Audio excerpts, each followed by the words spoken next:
Huwag kang mag-alala, Sel. Si Miraline ay tulay lang. Pagkatapos ng kasal, sa atin na ang lahat. Isa lang siyang sentimental na hangal. Ang boses na yon, pamilyar at malambing, ay parang punyal na tumagos sa aking dibdib. Ang bawat salita ay isang patak ng lason na dahan-dahang kumakalat sa buong sistema ko. Nakatayo ako sa labas ng aming silid, sa likod ng bahagyang nakaawang na pinto. Sa aking mga nanginginig na kamay, hawak ko ang isang panyong puting-puti. 3 araw at 3 gabi kong binurdahan ang mga letrang SV. Sa isang sulok nito, gamit ang pinakamakinang na sinulid na asul. Ito sana ang munti kong sorpresa para kay Sebastian Val, ang lalaking pakakasalan ko bukas. Ang bawat tahi ay patak ng aking pag-ibig. Ang bawat hibla ay pangarap ng isang habang buhay na pagsasama. Ngunit ang boses na yon, ang boses niya, narinig ko ang mahinang pagtawa sa kabilang linya. Isang tawa na kasing pamilyar ng sa kanya. Iyon ang tawa ni Celestine, ang matalik kong kaibigan, ang aking magiging maid of honor. Ang 2 taong pinakamahalaga sa buhay ko, magkasabwat sa isang usapang unti-unting dumudurog. Sa akin, natapos ang tawag. Ang katahimikan na sumunod ay mas nakabibingi pa kaysa sa kanilang mga salita. Ang karayom na ginamit ko sa pagbuburda ay tila lumipat mula sa panyo patungo sa puso ko. Isang kirot na hindi ko maipaliwanag. Napatingin ako sa aking mga kamay, bahagyang magaspang sa pag-aasikaso ng hardin na paborito niya. May maliliit na kalyo sa pagluluto ng mga putahing gusto niya. Ang mga kamay na ito, na walang ginawa kundi pagsilbihan siya, ay kamay pala ng isang hangal. Dahan-dahang bumagsak ang panyo mula sa aking mga daliri na nawalan ng pakiramdam. Hindi ko man lang narinig ang pagbagsak nito sa makapal na alpombra. Ang tanging naririnig ko ay ang pagguho ng mundong binuo ko sa paligid niya. Bumukas ang pinto. Ngumiti si Sebastian. Ang kanyang mga mata ay nangungusap ng pagmamahal na ngayon ay alam kong isang kasinungalingan. "My beautiful Miraline," sabi niya, at niyakap ako ng mahigpit. "May sorpresa ako sa'yo. Isang huling romantic drive bago tayo maging isa." Hindi ako kumibo. Ang kanyang yakap na dati kanlungan ko ay isa na ngayong selda. Ang kanyang halik sa aking noo ay parang tatak ng isang demonyo. Tumangulang ako, isang manikang sunod-sunuran, dahil hindi ko na alam kung paano gumalaw o magsalita. Ang utak ko ay isang blankong papel na sinulatan ng kataksilan. Sa dinami-dami ng bagyo na sinuong ko para sa kanya, bakit ako pa ang naiwan sa ulan? Isinakay niya ako sa kanyang mamahaling sasakyan. Tahimik ang biyahe, tanging ang malamyos na musika sa radyo ang maririnig. Bawat kanta tungkol sa pag-ibig ay isang insulto. Tumingin ako sa labas ng bintana. Ang mga puno, ang mga bituin, ang buwan, lahat sila ay mga saksi sa aking papalapit na katapusan. Huminto kami sa isang lugar na pamilyar sa akin. Isang bangin na may napakagandang tanawin ng buong Batangas. Dito niya unang sinabi na mahal niya ako. Dito niya rin ako wawasakin. Pagbaba namin ng sasakyan, isang figura ang nakatayo malapit sa dulo ng bangin. Ang kanyang buhok ay nililipad ng malamig na hangin. Si Celestine. Hindi siya ngumiti. Sa halip isang malamig na ekspresyon ng tagumpay ang nakaguhit sa kanyang mukha. At doon, sa ilalim ng maputlang sinag ng buwan, ang lahat ay naging malinaw. "Miraline," simula ni Sebastian, ang kanyang boses ay wala ng bahid ng paglalambing. "Oras na para malaman mo ang totoo." Inamin nila ang lahat, ang kanilang relasyon na matagal nang itinatago. Ang plano nilang kunin ang Hacienda Alonzo, ang nag-iisang pamana sa akin ng aking mga magulang. At ang pinakamasakit sa lahat, isiniwalat nilang si Isabela, ang aking madrasta, ang siyang utak sa likod ng lahat ng ito. Bakit? Iyon lang ang salitang nagawa kong ibulong. Ang mga luha ay malayang dumadaloy sa aking mga pisngi. Sel, magkapatid ang turing ko sa'yo. At yun ang problema, Miraline. Sagot niya, may pait sa kanyang boses. Palagi na lang akong anino mo. Ngayon, ako naman ang magiging araw. Lumapit sa akin si Sebastian. Hinaplos niya ang aking pisngi, tulad ng lagi niyang ginagawa. Ngunit ngayon, ang kanyang haplos ay may kasamang yelo. Diyan ka nababagay, Miraline. Sa lupa, bulong niya. At sa isang malakas na tulak, naramdaman ko ang pagkawala ng lupa sa ilalim ng aking mga paa. Ang tanging nakikita ko na lamang ay ang kanilang mga mukha na papalayo, ang buwan, at ang mga bituing dahan-dahang lumalamon sa akin. Ang hangin ay sumisipol sa aking tainga, isang malungkot na awit ng pamamaalam. Bago ako lamunin ng kadiliman, isang imahe ang sumagi sa aking isipan, ang puting panyo na may burdang asul na iwan sa sahig, yapak-yapak ng kasinungalingan. Sa di kalayuan, mula sa isang nakatagong sasakyan, isang lalaki ang nanigas sa kanyang kinauupuan. Kitang-kita ng kanyang mga mata ang lahat. Si Leandro, ang aking tahimik na tagabantay.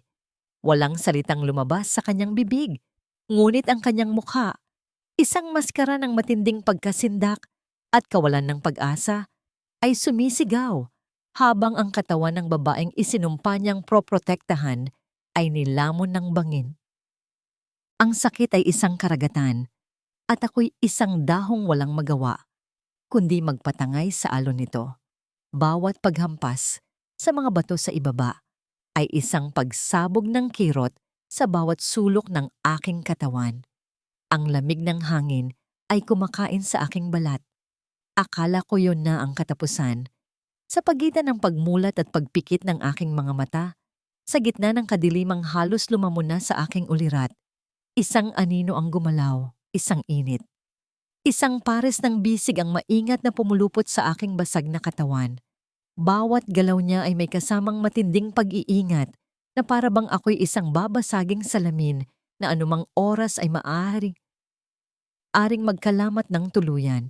Isang boses ang bumubulong, paulit-ulit, ngunit ang mga salita ay nababasag at hindi ko maintindihan. Ang tanging malinaw lamang ay ang desperasyon sa kanyang tono. Hindi ko makita ang kanyang mukha. Ang lahat ay malabo. Ngunit naamoy ko ang pinaghalong pawis at lupa. Isang amoy ng paghihirap, isang amoy na malayong-malayo sa matamis at mapagpanggap na pabango ni Sebastian. Dinala ako ng aninong ito, palayo sa bangin ng kamatayan. Isinakay niya ako sa isang sasakyan. Ramdam ko ang pagaspas ng gulong sa hindi sementadong daan, ang pag-iwas sa mga pangunahing kalsada. Ang bawat lubak ay nagdudulot ng panibagong bugso ng sakit, ngunit ang mga bisig na nakaalalay sa akin ay hindi bumibitaw. Minsan, sa gitna ng aking paghihirap, narinig ko siyang bumulong sa kawalan, isang pangakong puno ng bigat at kasaysayan. Babayaran ko ang utang ko, sir. Hindi ko pa babayaan ang anak ninyo. Utang? Kaninong utang? Nanginginig ako. Hindi ko alam kung sa sakit o sa lamig. Naramdaman niya iyon. May tinanggal siya sa kanyang sarili, isang makapal na jacket, at maingat na ikinumot sa akin.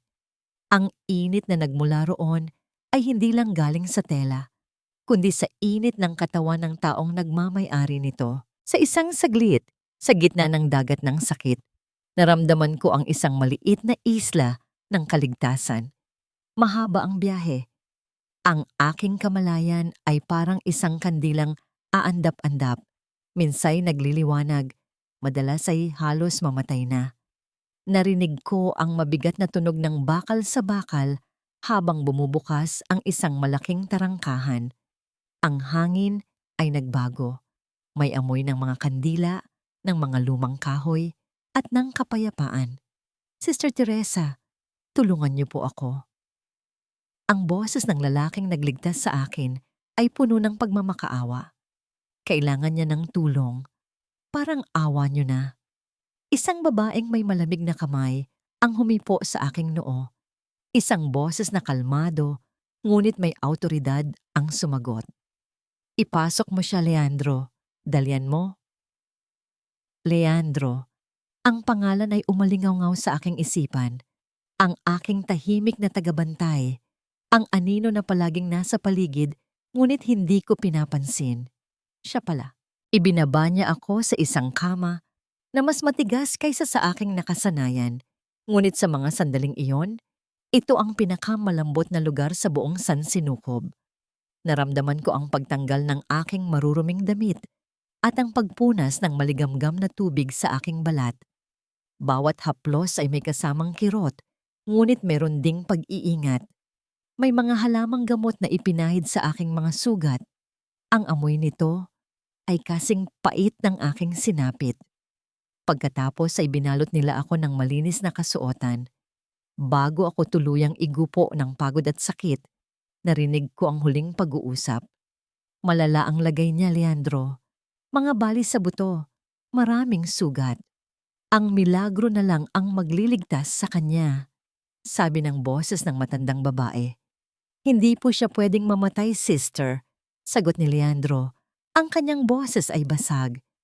May utang akong dapat bayaran. Nawalan ako ng malay. Habang inaalagaan ni Sister Teresa ang halos wala ng buhay na katawan ni Miraline, lumabas si Leandro sa hardin ng kumbento. Umupo siya sa isang bangkong bato, sa ilalim ng isang malaking puno ng mangga. Ipinatong niya ang kanyang mga siko sa kanyang tuhod at isinubsob ang mukha sa kanyang magaspang na mga palad. Isang alaala ang bumalik sa kanya, malinaw na parang kahapon lang nangyari. 10 taon na ang nakalipas. Ang kanyang ina ay may malubhang sakit sa puso at kailangan nilang maoperahan. Ngunit sila'y mga hamak na magsasaka lamang sa dulo ng Hacienda Alonso. Wala silang pera, wala silang pag-asa. Nakita niya kung paano lumuhod ang kanyang ama sa harap ng mga mayayamang usurero, ngunit pawang pagtanggi ang natanggap nila. Hanggang sa isang hapon, isang itim na sasakyan ang huminto sa harap ng kanilang maliit na dampa. Bumaba si Don Ignacio Alonso, ang ama ni Miraline. Walang maraming tanong, ibinigay niya ang eksaktong halaga na kailangan nila. Hindi pa utang, kundi tulong. Ang buhay ay hindi nabibili, sabi ni Don Ignacio noon sa kanyang ama. Pero minsan, kailangan nating tulungan ng isa't isa para maipagpatuloy ito. Dahil sa kanya, nabigyan ng karagdagang 5 taon ang buhay ng kanyang ina. Bago mamatay si Don Ignacio, ipinatawag siya nito. Leandro, alam kong matapang ka at may isang salita. Ipinagkakatiwala ko sa iyo ang aking nag-iisang yaman. Bantayan mo ang aking Miraline. Itinaas ni Leandro ang kanyang mukha. May mga luhang dumaloy mula sa kanyang mga mata. Patawad, Don Ignacio, bulong niya sa hangin. Nabigo po ako. Ngunit sa likod ng sakit ng kabiguan, isang determinasyon ang nabuo. Isang determinasyong kasing tigas ng bakal. Pero isinusumpa ko. Babayaran ko ang utang ko. Itatama ko ang lahat. Samantala, sa Batangas, isang perpektong teatro ng kasinungalingan ang nagaganap. Ang malawak na sala ng Hacienda Alonso ay puno ng mga pulis at mga usyosong kapitbahay. Nakaupo sa isang silyang antigo si Isabela. Ang kanyang mukha ay nababalot ng pighati habang may sapo sa kanyang dibdib. Ang lahat ay naaawa sa kanila. Sa 3 taong iniwan ng isang problemadong kaluluwa. Walang sino man ang naghinala. Walang sino man ang nakakita sa panandaliang pagngisi ni Isabela nang tumalikod ang mga pulis para mag-usap. Sa kumbento ng Quezon, pagkatapos ng maraming araw at gabi ng paglalakbay sa pagitan ng buhay at kamatayan, dahan-dahang iminulat ni Miraline ang kanyang mga mata. Isang puting kisame ang una niyang nakita. Amoy ng mga pinakuluang dahon at alkohol ang bumalot sa hangin. Nang subukan niyang gumalaw, isang matinding kirot ang gumapang sa kanyang buong katawan. Doon niya naramdaman ang mga benda na nakapalibot sa kanyang braso, sa kanyang dibdib, sa kanyang ulo. Dahan-dahan niyang inilibot ang kanyang nanlalabong paningin. Nasa isang maliit at simpleng silid siya. Isang krus na gawa sa kahoy ang nakasabit sa pader. Sa tabi ng kanyang kama, isang matandang madre ang nakaupo, tahimik na nagbabasa ng isang aklat. Nang maramdaman nitong gising na siya, dahan-dahan nitong isinara ang aklat at tumingin sa kanya. Ang mga mata nito ay kalmado, ngunit para kay Miraline, na ang tiwala ay dinurog, ang bawat estranghero ay isang banta. Sino siya? Nasaan ako? Kasama ba siya sa kanila? Sinubukan niyang bumangon. Sinubukan niyang sumigaw. Ngunit walang boses na lumabas sa kanyang lalamunan. Tanging isang mahinang ungol. Ang takot ay biglang bumalot sa kanya. Isang takot na mas malala pa sa sakit na kanyang nararamdaman. Nagpumiglas siya, ngunit ang kanyang katawan ay ayaw sumunod. Napuno ng sindak ang kanyang mga mata. Isang hayop na nasukol sa isang patibong na hindi niya maintindihan, Dok. Huminahon ka, iha, ang sabi ng malumanay na boses ng madre, habang marahan niyang ipinapatong ang kanyang malamig na palad sa aking noo. Ligtas ka rito. Ligtas. Ang salitang yon ay tila banyaga sa aking pandinig. Paano ako magiging ligtas kung ang mga taong pinagkatiwalaan ko ng aking buong buhay ang siyang tumapos nito? Bawat mukhang hindi pamilyar ay anino ng isang kaaway. Bawat kabaitan ay isang posibleng patibong. Sa mga sumunod na araw, ang aking mundo ay naging isang maliit na silid lamang. Ang aking mga kasama ay ang kirot na gumagapang sa aking mga buto at ang mga pira-pirasong alaala na parang mga bubog na paulit-ulit tumutusok sa aking isipan. Ang nanggisi ni Celestine, ang malamig na titig ni Sebastian, ang pakiramdam ng pagkahulog. Ang mga ito ay dumarating na parang magnanakaw sa aking pagtulog at maging sa aking paggising. Si Sister Teresa, ang pangalan ng madre, ay naging aking anino. Siya ang nagpapakain sa akin ng maligamgam na lugaw dahil hindi ko pa kayang ngumuya. Siya ang nagpapainom sa akin ng mapapait na halamang gamot na siyang unti-unting naghihilom sa aking mga sugat. Hindi siya maraming magsalita, ngunit ang kanyang presensya ay isang matatag na pader sa gitna ng aking naguguhong mundo. Ngunit ang gabi ang aking pinakamatinding kalaban. Sa dilim, ang mga halimaw ng nakaraan ay nagkakaroon ng buhay. Isang gabi, nagising akong humihingal. Ang aking lalamunan ay tuyong-tuyo. Sa aking panaginip, paulit-ulit akong itinutulak ni Sebastian sa bangin. Ngunit sa pagkakataong ito, walang Leandro na sumasagip. Tanging ang walang katapusang pagbagsak. Isang gabi, habang nakapikit ako ngunit hindi tulog, naramdaman ko ang isang presensya sa aking silid. Hindi ito si Sister Teresa. Iba ang bigat ng kanyang mga yabag. Nang imulat ko ang aking mga mata, isang anino ang nakatayo malapit sa bintana. Ang buwan ay nagbigay ng sapat na liwanag upang makilala ko ang kanyang malaking pangangatawan. Si Leandro. Automatikong nanigas ang aking buong katawan. Ang aking paghinga ay bumilis. Ang lahat ng sakit na nararamdaman ko ay napalitan ng matinding takot. Lumapit siya ng dahan-dahan na para bang isang mailap na hayop ang kanyang nilalapitan. Binibining Miraline, mahina niyang sabi. Gising po pala kayo. Hindi ako sumagot. Sinundan ko lang ng tingin ang bawat galaw niya. Ang kanyang malalaking kamay na siyang bumuhat sa akin mula sa kamatayan ay tila kaya akong durugin anumang oras. Gusto ko lang pong malaman kung bumubuti na ang inyong pakiramdam. Ang kanyang boses, puno ng pag-aalala, ay lalong nagpatindi sa aking pagdududa. Bakit? Bakit niya ito ginagawa? Anong kailangan niya sa akin? Ang tiwala ko ay isang basong pinong-pino na binasag at imposibleng mabuo pang muli. Bakit mo ako tinulungan? Sa wakas ay nasabi ko, ang aking boses ay mahina at garalgal, parang kalawang na matagal nang hindi nagamit. Tumingin ako sa kanyang mga mata, naghahanap ng kahit anong bahid ng pagkukunwari. Baka Baka kasama ka rin sa kanila. Nakita ko ang sakit na idinulot ng aking mga salita. Isang bagay ang kumislap sa kanyang mga mata. Isang bagay na parang kirot. Napayukom ang kanyang mga kamao sa kanyang tagiliran. Hindi siya nagsalita agad, na para bang sinasala niyang mabuti ang kanyang sasabihin. Hindi po binibini. Sabi niya, may diin sa bawat salita.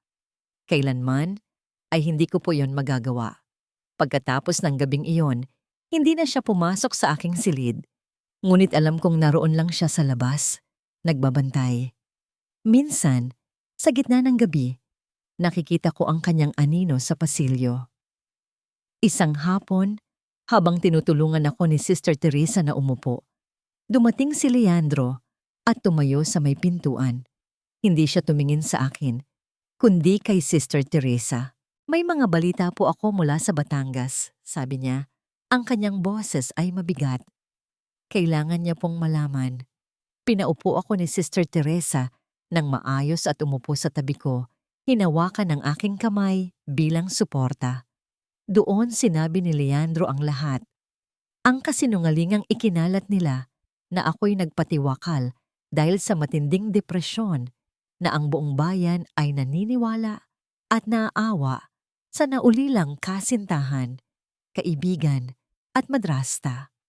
At ang pinakamasakit, sinabi niyang si Sebastian na ang pansamantalang namamahala sa Hacienda Alonso bilang tagapagmana ng aking mga ari-arian. Isang kislap ng galit ang unang emosyong naramdaman ko bukod sa sakit at takot. Ang galit na yon ay isang maliit na baga sa gitna ng aking nanlalamig na puso. Ang aking tahanan, ang aking pamana, nasa mga kamay ng taong pumatay sa akin. Lumipas pa ang ilang linggo. Nagsimula na akong makalakad ng paunti-unti gamit ang isang tungkod sa tulong ni Sister Teresa. Isang araw, pinayagan niya akong lumabas sa hardin ng kumbento. Ang sariwang hangin at ang init ng araw ay nagbigay ng kaunting buhay sa aking katawan. Naupo ako sa isang bangkong bato. Sa tabi nito ay isang maliit na lamesa kung saan nakapatong ang mga lumang dyaryo. Kinuha ko ang isa para sana ipaypay sa aking sarili ng isang litrato ang pumukaw sa aking pansin. Isang malaking anunsyo nakasulat sa magarbong mga letra. At sa ibaba nito, isang litrato, ang nakangiting mukha ni Sebastian at sa tabi niya, ang masayang mukha ni Celestine. Ang kanilang mga braso ay magkayakap, ang kanilang mga mata ay kumikinang sa tagumpay. Ang pag-iisang dibdib ni na Sebastian Valle at Celestine Rivas gaganapin sa Hacienda Alonso. Hindi ko na tinapos ang pagbabasa. Ang salitang kasal na dati naglalaman ng lahat ng aking pangarap, ngayon ay naging isang salitang puno ng lason. Ang dyaryo ay nayupi sa aking nanginginig na kamay. Ang dating pighati ay namuo, tumigas, at naging isang matalim na piraso ng yelo sa aking dibdib. Ang maliit na baga ng galit kanina ay biglang nagliyab. Hindi na ito simpleng galit. Ito ay isang pangako, isang sumpa. Babalik ako at babawiin ko ang lahat. Ang dyaryo ay naging abo sa aking isipan at mula sa abong iyon, isang phoenix ng determinasyon ang isinilang. Ang pighati na halos lumunod sa akin sa loob ng maraming buwan ay biglang nagkaroon ng anyo. Isang matalim na espada. At alam ko kung kanino ko ito itatarak. Tumayo ako. Ang aking mga binti ay nanginginig pa rin dahil sa kahinaan, ngunit may bago ng bigat ang bawat hakbang ko. Binaliwala ko ang tungkod na nakasandal sa bangko. Kailangan kong matutong tumayo sa sarili kong mga paa. Naglakad ako pabalik sa loob ng kumbento. Ang aking mga mata ay nag-aapoy, naghahanap ng isang tao lamang. Natagpuan ko si Leandro sa may kusina, nagbabalat ng patatas kasama ang ilang mga madre. Ang paraan ng paggalaw ng kanyang mga kamay, malaking ngunit maingat, ay hindi na nagdulot ng takot sa akin. Sa halip nakita ko ito kung ano talaga ito. Lakas na kayang pumatay Ngunit piniling magligtas. Tumigil ang lahat nang makita nila ako. Ang aking mukha ay tiyak na may ipinagbago dahil kahit si Sister Teresa ay napatitig. Hindi ako nagpaligoy-ligoy. Tumingin ako diretso sa mga mata ni Leandro. Ang pagdududa ay napalitan na ng katiyakan. "Tulungan mo ako," sabi ko. Ang aking boses ay hindi na isang bulong, kundi isang utos. Ang bawat salita ay matatag. Kailangan kong makipag-usap sa isang tao. Tumayo siya. Pinunasan ang kanyang mga kamay sa isang basahan. Hindi siya nagtanong kung sino o bakit. Tumango lang siya. "Sino po, Binibini?" Isang pangalan ang lumabas mula sa kaibuturan ng aking alaala. Isang pangalan na palaging binabanggit ng aking ama na may kasamang malalim na paggalang at tiwala. Abogado Amado Villarreal. Kinabukasan, bago pa man sumikat ang araw, handa na kami.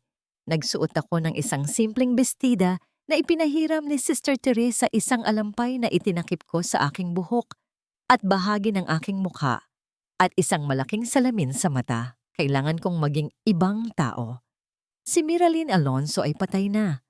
Ang babaeng nasa harap nila ay isang multo na naghahanap ng hustisya. Ang biyahe papuntang Lucena ay puno ng tensyon. Bawat sasakyang nakakasalubong namin ay isang posibleng banta. Bawat paghinto sa trapiko ay isang pagkakataon para may makakilala sa akin. Habang nasa biyahe, napatingin ako sa aking refleksyon, sa salamin, sa gilid ng sasakyan. Hindi ko nakilala ang babaeng nakatingin pabalik. Payat, maputla, at may mga matang tila nakakita na ng impyerno. Hinawakan ko ang isang maliit na peklat sa aking pisngi, isang permanenteng paalala ng aking pagbagsak. Ngunit sa pagkakataong ito, hindi ako napangiwi. Dahan-dahan kong sinundan ng aking daliri ang guhit nito. Hindi na ito isang peklat ng kahinaan. Isa na itong marka ng pakikipaglaban. Ang tanggapan ni Abogado Villarreal ay isang maliit at lumang gusali, ngunit meron itong bigat ng karangalan. Ang amoy sa loob ay pinaghalong amoy ng mga lumang papel at matapang na kape. Isang matandang lalaki na may makapal na salamin at matalas na mga mata ang sumalubong sa amin. Nang makita niya ako at dahan-dahan kong inalis ang aking salamin at alampay, nakita ko ang pagkabigla sa kanyang mukha. "Diyos ko! Miraline?" Bulong niya, napahawak sa kanyang dibdib. "Papaanong—" Sa loob ng kanyang pribadong opisina, habang si Leandro ay tahimik na nakatayo sa isang sulok na parang isang bantay na estatwa, isinalaysay ko ang lahat. Ang aking boses ay nanginginig sa simula, ngunit habang tumatagal, ito'y nagiging matatag. Ikinuwento ko ang pagtataksil, ang pagtulak sa akin sa bangin, ang pagsagip ni Leandro, ang mga kasinungalingan nila. Nakikinig si Abogado Villarreal. Ang kanyang mga daliri ay magkasalikop sa ibabaw ng kanyang mesa. Walang emosyong mababasa sa kanyang mukha, ngunit ang kanyang mga mata ay hindi kumukurap. Nang matapos ako, isang mahabang katahimikan ang namayani. Tumayo siya. Naglakad siya papunta sa isang malaki at lumang kaha de yero sa likod ng kanyang upuan. Maingat niyang pinihit ang kombinasyon at isang mahinang tunog ang narinig namin mula sa seradura nito. Mula sa loob, kumuha siya ng isang malaki at selyadong sobre na kulay krema at naninilaw na sa katagalan. Ipinatong niya ito sa mesa sa pagitan namin. "Ang iyong ama, Miraline," sabi niya. Ang kanyang boses ay seryoso. Ay isang matalinong tao. Alam niyang napapaligiran siya ng mga ahas. Bago siya mamatay, ipinagkatiwala niya ito sa akin. Hinawakan niya ang sobre. "Ito ang tunay na huling habilin at testamento ng iyong ama. Ang utos niya sa akin ay malinaw. Huwag itong bubuksan at isa sa publiko. Maliban na lamang kung ang iyong buhay ay nasa bingit ng malinaw na kapahamakan." Ang paghinga ko ay tila huminto.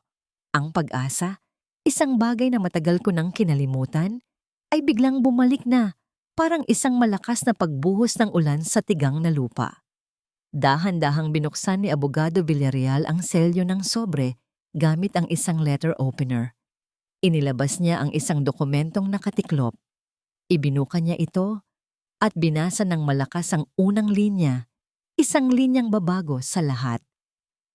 Sa aking nag-iisang anak Miraline, ipinamamana ko ang lahat ng aking ari-arian, maliban sa isang kondisyon na tanging si Abogado Villarreal lamang ang maaaring magpaliwanag. Ang bawat salita mula sa bibig ni Abogado Villarreal ay parang isang patak ng ulan na pumapatak sa tigang kong kaluluwa. Isang pamana, isang pag-asa, ngunit ang huling mga salita niya ay nag-iwan ng isang katanungan sa hangin, isang kondisyon na nakasabit na parang isang tabak sa ibabaw ng aking ulo. Huminga siya ng malalim, inayos ang kanyang salamin, at tinitigan ako ng diretso sa mata. Ang kanyang tingin ay hindi na tingin ng awa, kundi tingin ng isang tagasuri. Ang iyong ama, Miraline, ay mahal na mahal ka. Panimula niya. Ngunit hindi siya bulag. Nakita niya ang iyong kabutihan, ngunit nakita niya rin ang iyong kahinaan. Ang iyong labis na pagtitiwala sa mga taong hindi karapat-dapat.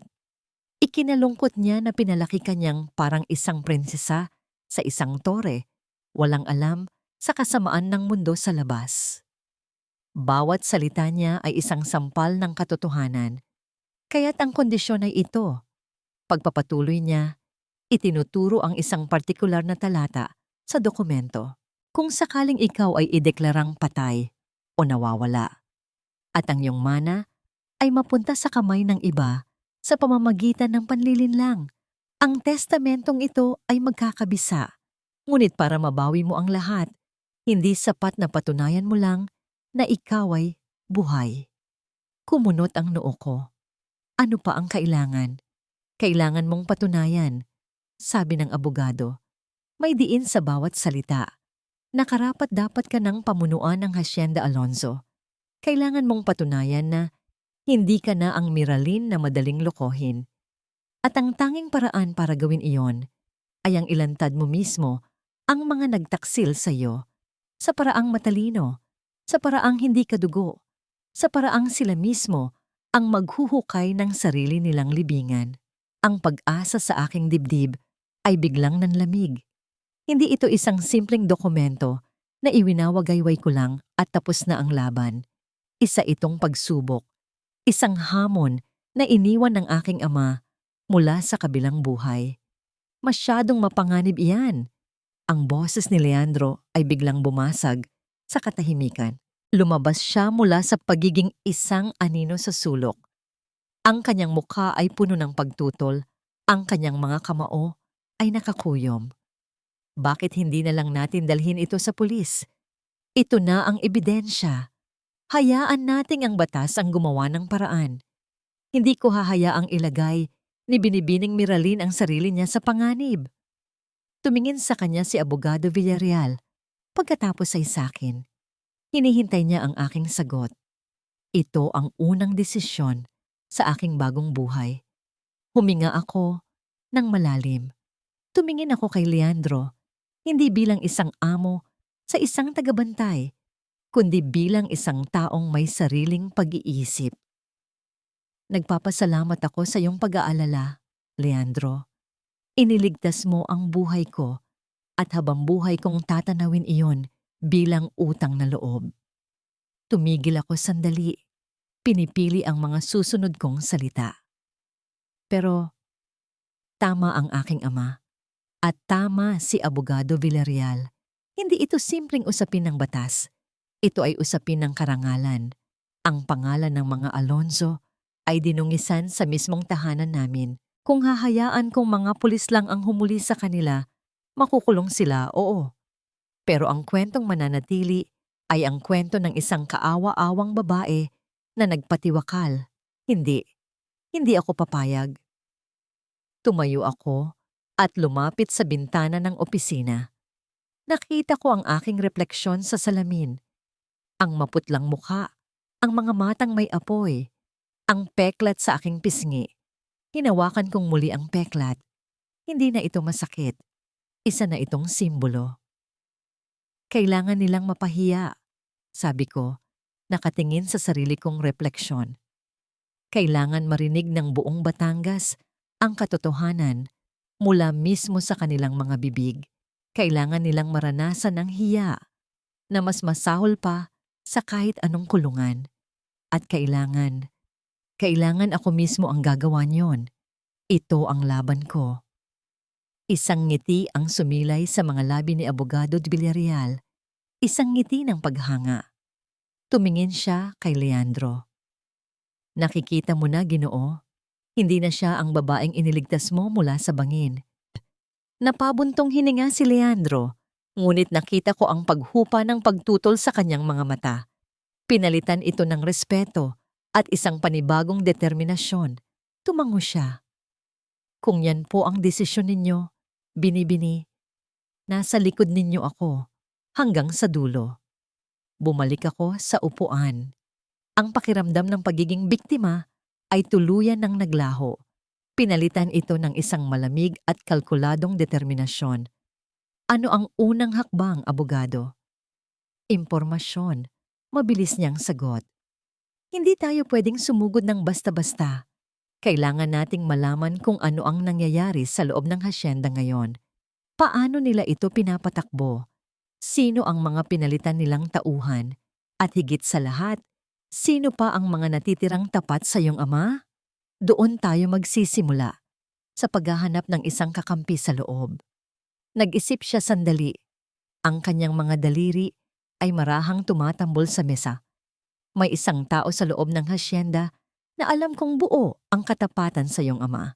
Ngunit ang paglapit sa kanya ay parang pagpasok sa lungga ng mga ahas. Isang maling galaw lang at ang lahat ng plano natin ay guguho. Nakatitig kaming dalawa ni Leandro sa kanya, naghihintay. Ngumiti ang abogado.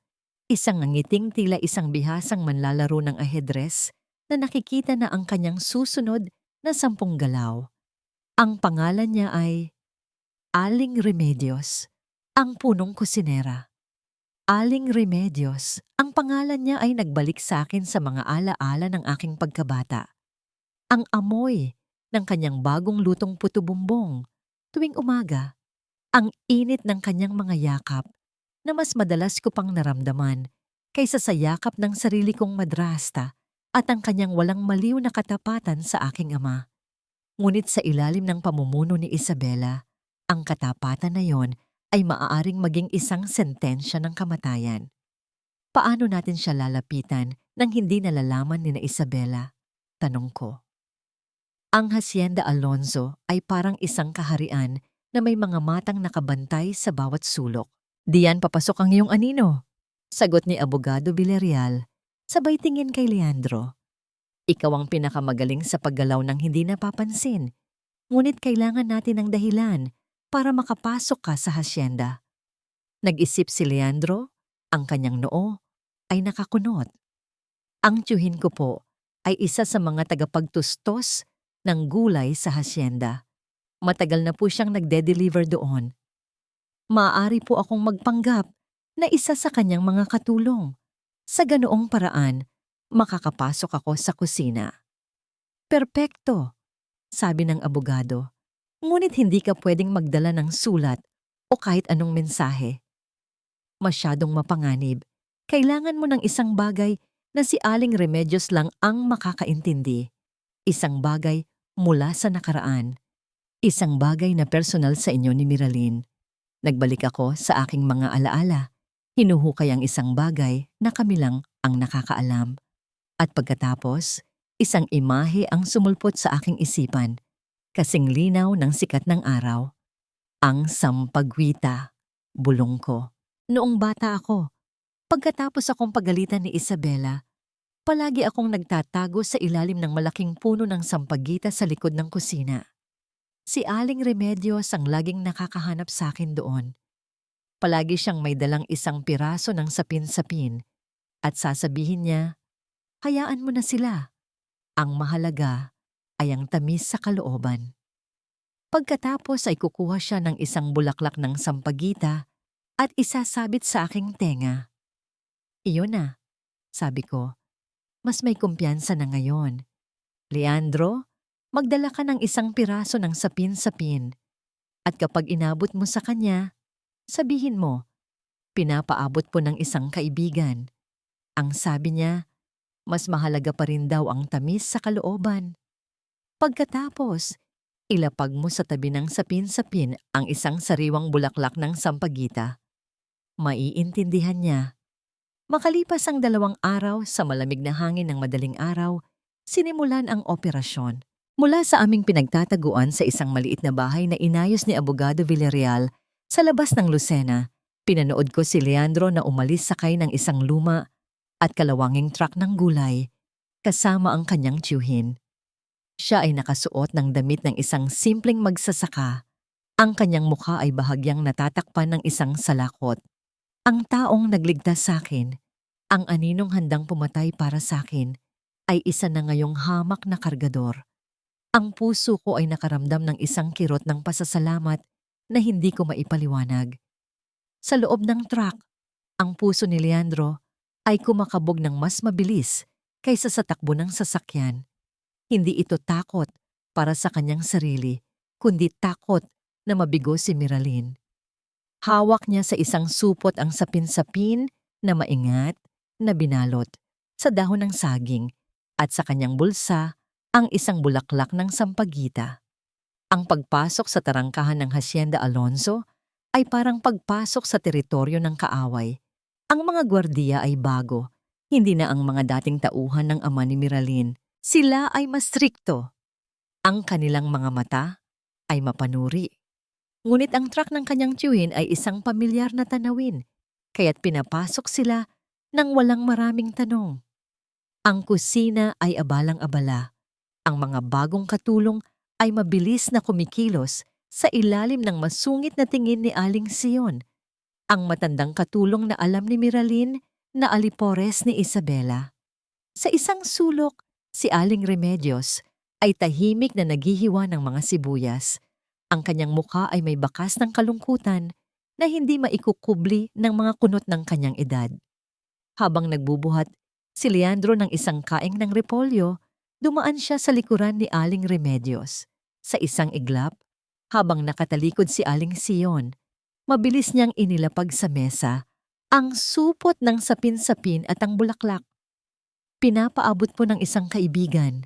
Bulong niya, sapat lang para marinig ng matanda. Ang sabi niya, mas mahalaga pa rin daw ang tamis sa kalooban. Natigilan si Aling Remedios. Napatingin siya sa sapin-sapin pagkatapos ay sa bulaklak ng sampagita. Ang kanyang mga mata, na kanina'y walang buhay, ay biglang nanlaki. Isang kislap ng pagkabigla, ng pagkalito, at pagkatapos ng pag-asa. Tumingin siya sa paligid, hinahanap kung sino ang nagsalita. Ngunit si Leandro ay nagpatuloy na sa pagbubuhat. Ang kanyang mukha ay walang anumang ekspresyon. Sa sandaling iyon, dumaan si Aling Sion. "O ano yan, Remedios? Bawal ang pagkain dito habang nagtatrabaho," mataray niyang sabi. Mabilis na kinuha ni Aling Remedios ang supot. Pinadala lang ho ng pamangkin ko." Palusot niya. Ang kanyang boses ay bahagyang nanginginig. Para po mamayang merienda. Itinago niya ito sa ilalim ng kanyang delantal. Ngunit ang kanyang mga mata ay palihim na sumusunod sa bawat galaw ni Leandro hanggang sa ito ay makalabas ng kusina. Nang gabing iyon, sa aming tagpuan, ikinuwento ni Leandro ang lahat. "Sa tingin mo naintindihan niya?" tanong ko. Hindi mapakali. "Sigurado po ako," sagot ni Leandro. Nakita ko po sa kanyang mga mata. Tama siya. Kinaumagahan isang tawag ang natanggap ni Abogado Villarreal sa isang burner phone, isang tumatawag mula sa isang pampublikong telepono sa bayan. Ang boses ay garalgal at nagmamadali. "Abogado, si Remedios po ito. Sabihin niyo po sa kanya, sabihin niyo po sa sampagita na ang mga peste ay nagsimula ng mag-away-away. Ang ahas at ang buwaya nagkakagatan na dahil sa pera." Ibinaba ang telepono. Nagkatinginan kami ni Abogado Villarreal. Isang ngiti ang nabuo sa aming mga labi. Ito na ang simula. Ang unang bitak sa kanilang perpektong kasinungalingan. Ang ahas at ang buwaya, nagkakagatan na dahil sa pera. Ang mga salitang yon ni Aling Remedios ay umalingaw-ngaw sa aming silid-pulungan. Isang maliit na bahay na nagsisilbing aming kuta. Ang mensahe ay isang sinag ng liwanag sa aming madilim na landas, ngunit ito'y malabo pa. Kailangan namin ng detalye. Kailangan naming malaman kung saan ang bitak upang doon namin maipasok ang aming pait. Ang ahas ay si Celestine, makamandag at traidor. Ang buwaya ay si Sebastian, sakim at hindi marunong mabusog.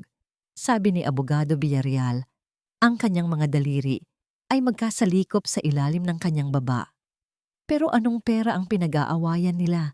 Hindi ba't dapat ay masaya sila sa kanilang nakulimbat? Hindi magtatagal ang samahan ng mga sakim. Sabi ko, ang boses ko ay malamig.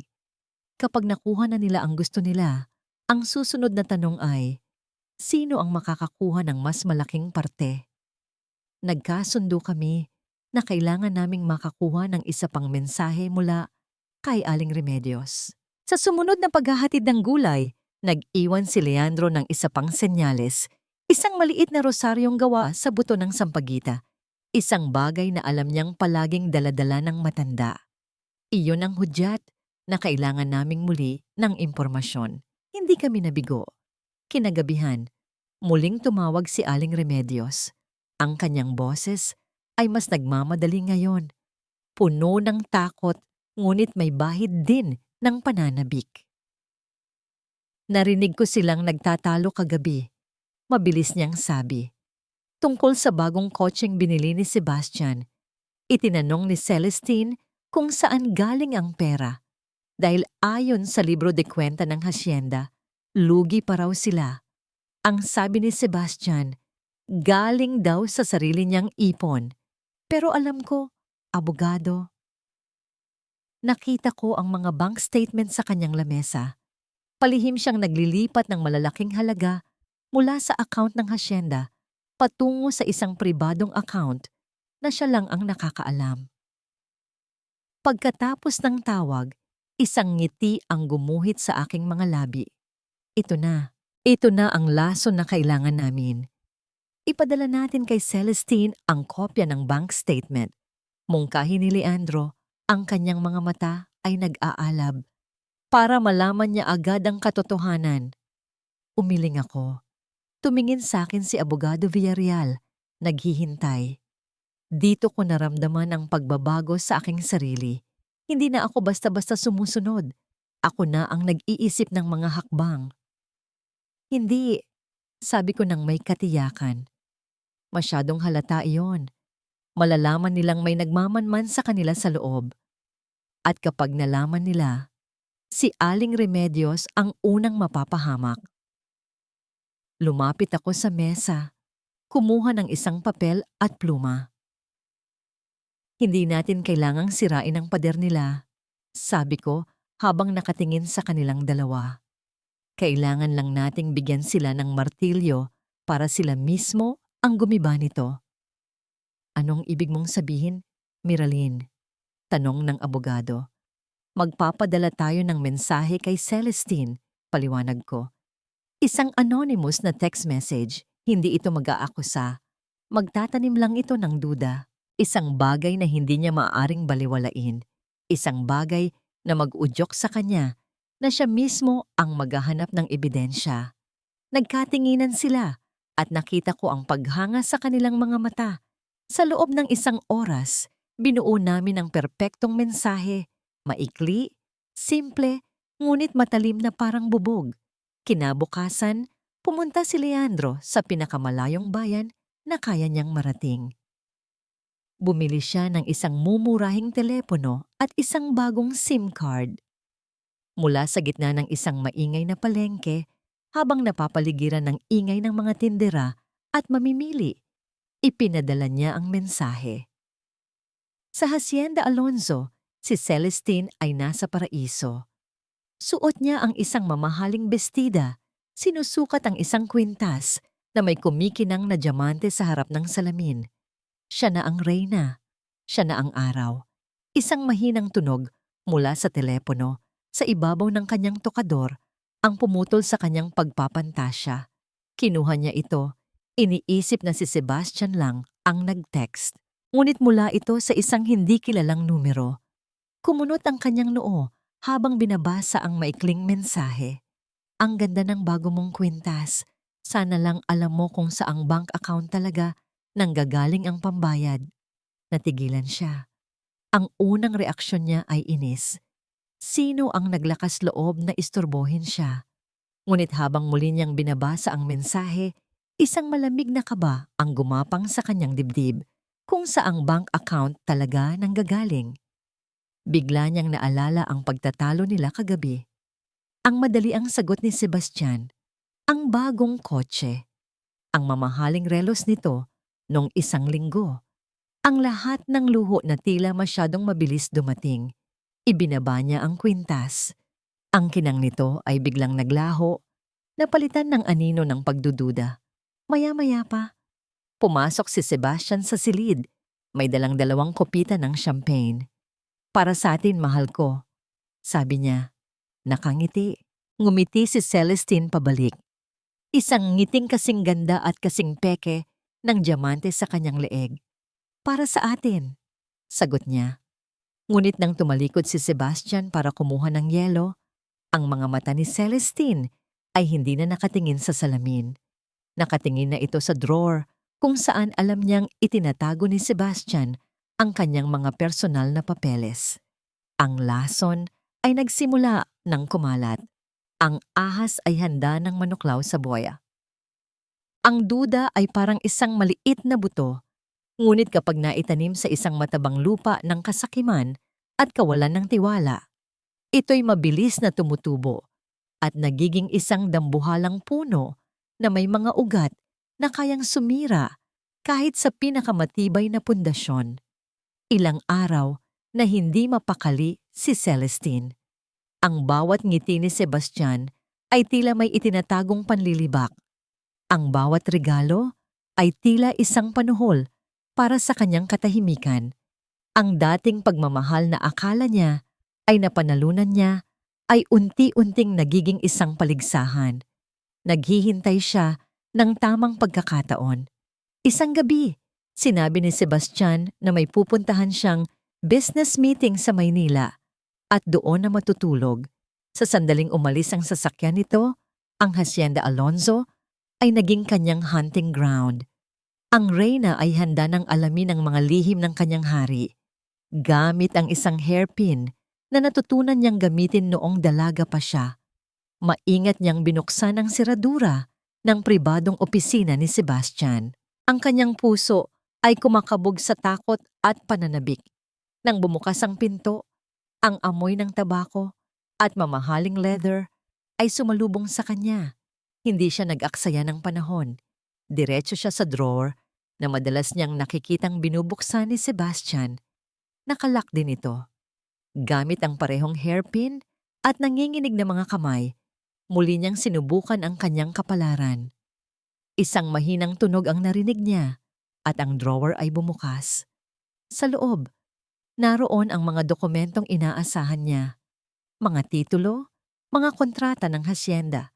At sa ilalim ng lahat, isang manipis na folder na may tatak na personal. Nang buksan niya ito, ang kanyang hininga ay halos mapatid.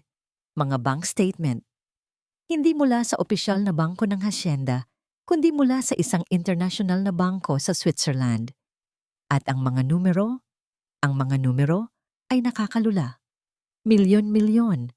Ang bawat transaksyon ay nagpapakita ng paglipat ng pondo mula sa isang account sa Pilipinas patungo sa account na ito. At ang pangalan sa account ay iisa lang, Sebastian Vale. Ang dugo ay umakyat sa kanyang ulo. Isang mainit na galit ang bumalot sa kanya. Hindi ito ang napag-usapan nila. Ang plano ay palaguin ang hacienda ng magkasama. Hindi ang pagnakawan ito ng patalikod. Siya ay naging kasangkapan. Isang magandang mukha para pagtakpan ang mas malalim na pagnanakaw. Kumuha siya ng litrato ng bawat pahina ng dokumento gamit ang kanyang telepono. Pagkatapos ay maingat niyang isinara ang lahat na para bang walang nangyari. Ngunit sa loob niya, isang bulkan ang sumabog.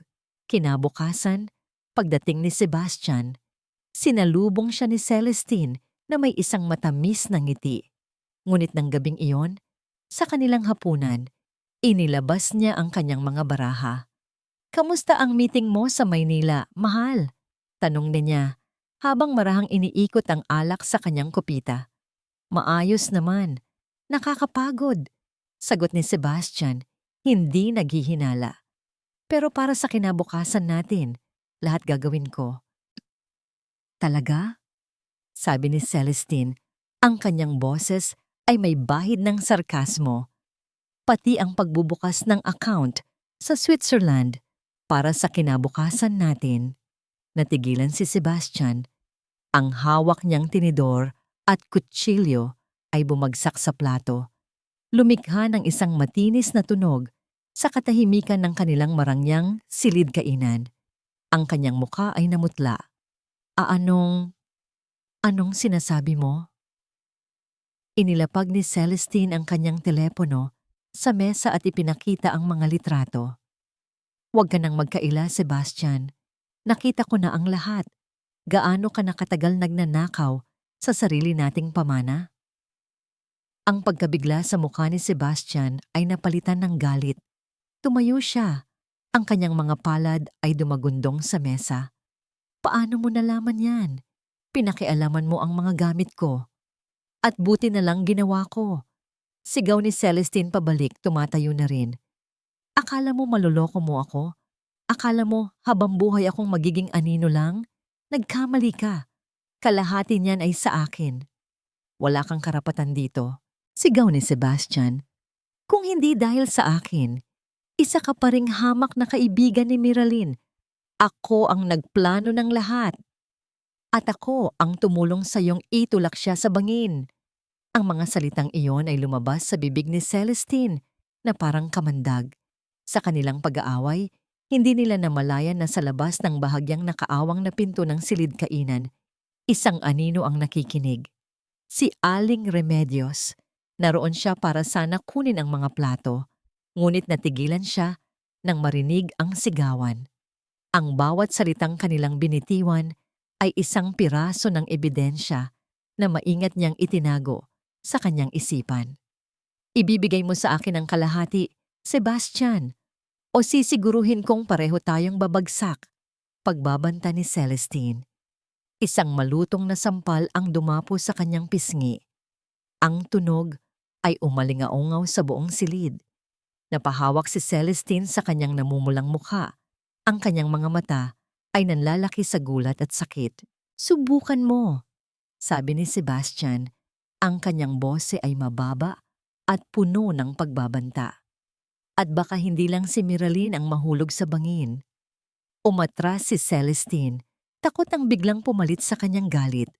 Sa kauna-unahang pagkakataon, nakita niya ang tunay na halimaw sa likod ng maskara ng kanyang minamahal.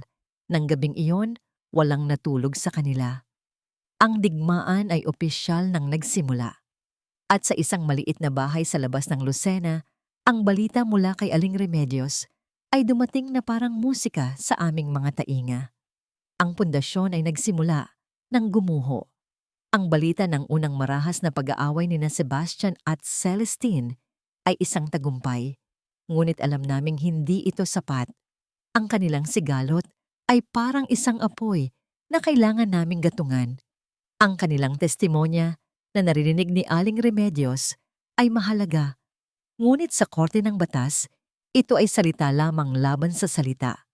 Kailangan namin ng isang bagay na mas matibay, isang bagay na hindi maitatanggi. Ang narinig ni Aling Remedios ay isang pag-amin, sabi ni Abogado Villarreal habang kami ay nagpupulong. Ngunit kailangan natin ng pruweba ng conspiracy bago pa man mangyari ang krimen. Isang taong makakapagpatunay na ang plano ay matagal nang binuo. Ang isip ko ay lumipad pabalik sa mga araw bago ang trahedya. Sino ang mga taong nakapaligid sa amin? Sino ang nakakita sa pagiging manying malapit ni na Sebastian at Celestine? Sino ang maaaring nakarinig ng mga bulungan at nakapansin ng mga lihim na sulyap? Isang mukha ang biglang pumasok sa aking isipan. Isang matandang lalaki na may mabait na mga mata at palaging may dalang basahan sa kanyang balikat. Mang Edgar, sabi ko, ang personal na driver at hardinero ng aking ama. Siya ay higit pa sa isang empleyado, para siyang pangalawang ama sa akin. Siya ang laging naghahatid sa akin kahit saan, at madalas, kasama ko si Celestine. Siya rin ang naghahatid kay Sebastian papunta sa hasyenda. Kung mayroong sino mang nakapansin ng kanilang mga kilos, iyon ay si Mang Edgar. Nasaan na siya ngayon? Tanong ni Leandro. Isang anino ng kalungkutan ang dumaan sa aking mukha.